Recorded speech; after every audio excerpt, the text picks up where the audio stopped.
So it's everyone's dream to work at a big fashion house. And it was mine too until I achieved that dream and started working at Dior. But while I was there, I felt like something was off. So in this video, I'm going to share what I discovered, how it completely changed the way I see creativity, and what it taught me about turning your ideas into a real impact. So when I was in high school, I remember clearly watching the Dior men shows from my bedroom, being completely amazed by them. And I remember telling myself, one day I'll be there. And I had no idea on how I was going to make that happen. But 4 years later, I was there. After graduating from IFM, one of the best fashion schools in the world, I joined Dior as a product manager assistant intern. We were responsible for the entire product development process, from the initial sketches from the designers all the way to the final products in the stores. I worked every day with the designers, the marketing team, the suppliers in Italy, and other departments as well. This role really gave me a 360 overview of how, a company like Dior operates from the inside. And for me, it was everything I wanted. Not everyone gets a job at Dior right after school, but pretty quickly, I started noticing something that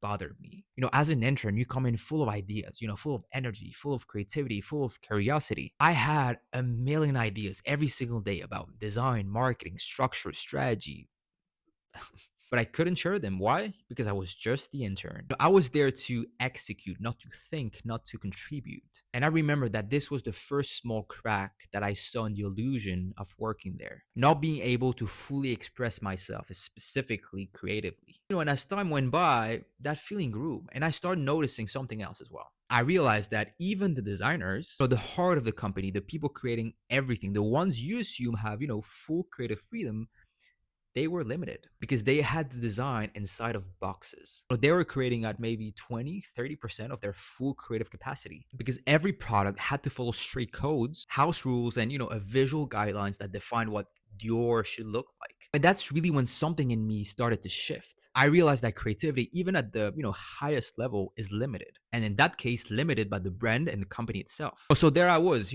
going to work every single day, my head full of creative ideas, but I couldn't express any of them. And I remember thinking to myself, remember, you are just the intern. And as a creative, that's one of the hardest thing you can experience because it feels like cutting your own wings. It's heavy, it's demotivating. And after a while, it becomes suffocating.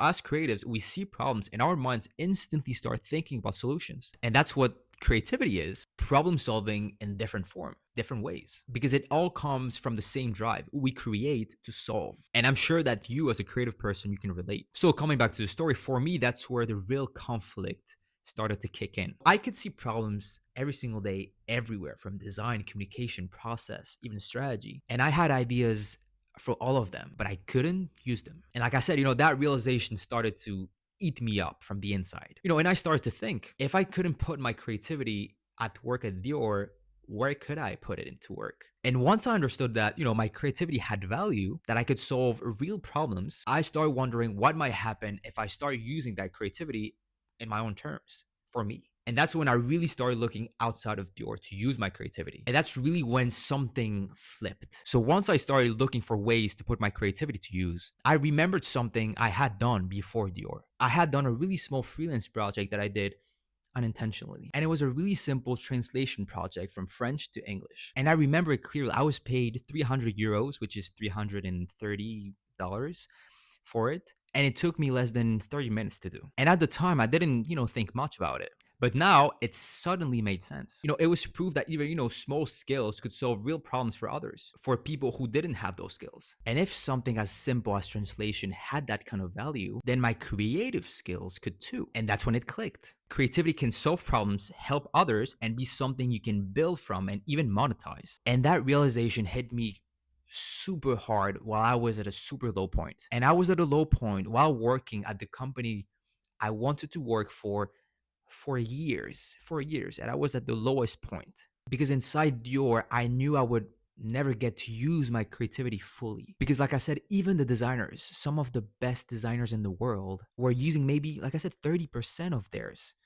Incredible talents, but their work was constantly directed, filtered, and shaped by oftentimes what the marketing briefs and brand codes. And if the designers were using 30% of their creativity, then me, the intern, was using maybe minus 32% of my creativity. So I made a decision. to start using my skills, my creative skills to help others. And I really started to see it as something I could, build from. So still while at Dior, I started taking, simple projects here and there. I told people I knew I could help them, or I could even help, people in their circle. So I started to have, some referrals coming in, friends, old classmates, and even random connections, because they knew I had certain skills in certain areas. And I said yes to everything: translation, strategy, design, marketing. And most of the time, it was simple tips I was giving them. Anything that led me to use my creativity, I was taking everything that was coming along.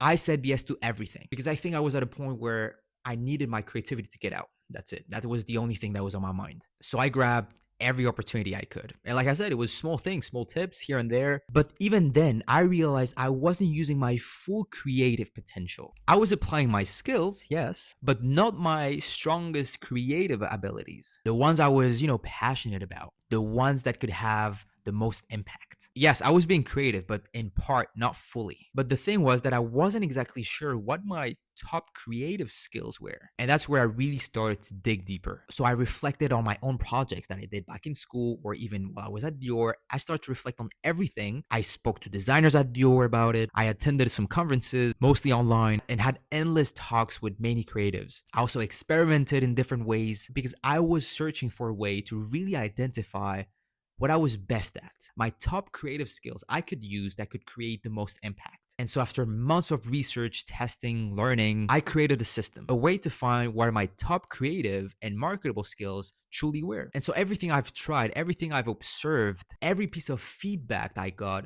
went into that system. And so thanks to this system I created, I discovered what my top creative and marketable skill was, which is marketing, which is the best way I can use my creativity to solve the biggest problems. Of course, there's way more than just marketing, but in general, it became my focus. And today it's almost the only thing I do. And I discovered my skill, my top creative skill, thanks to this system. So the main way I use my creativity is in marketing, helping others companies solve their problems through marketing. And I've worked and helped startups in the US, law firms in Austria, life coaches in Australia, to communication companies in Asia, and more. Now I almost exclusively work with creative studios, helping them with marketing, but also some other strategic things. And I want you to have this system for free. I want to give it to you. And I've refined the system over the years to make it as effective and short as possible. And so today, anyone that uses that system can discover their top 3 marketable skills in less than 10 minutes. And you can download it in the first link in the description. So to conclude this video, working at a